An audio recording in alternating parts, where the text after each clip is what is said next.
Today, we're also learning more about what to look for when it comes to preventing suicide. 9 on Your Side reporter Jay Warren is covering this for us. And Jay, what are mental health experts telling you today? Well, I'll tell you what, the number one most important thing you need to do is reach out, whether you're feeling depressed and contemplating suicide, or perhaps if someone says something to you to raise a red flag, you need to pick up the phone and make a call.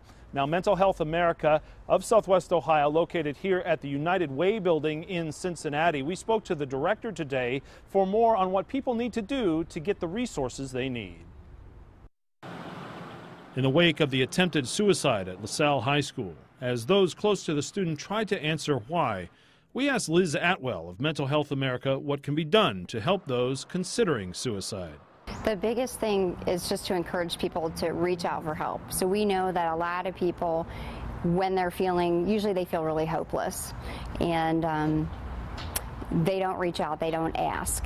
So that's why it ends up being too late to have any kind of intervention. Atwell says some of the most effective therapy is group therapy. Peer support, which is having somebody with mental illness or substance use connected with someone else in kind of a peer relationship, that people thrive. The level of recovery actually, I think it triples. Dave Palunas is CEO of Beckett Springs, an addiction and mental health facility under construction in Westchester. He says finding help is easier than you think if you can bring yourself to look.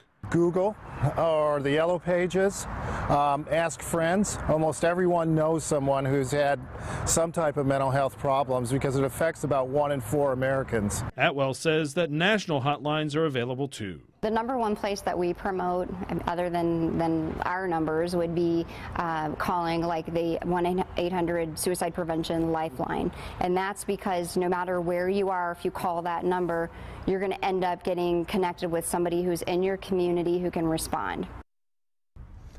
And 9 on Your Side has those numbers, the national numbers. They are 1-800-SUICIDE or 1-800-784-2433 or 1-800-273-TALK, 273-8255.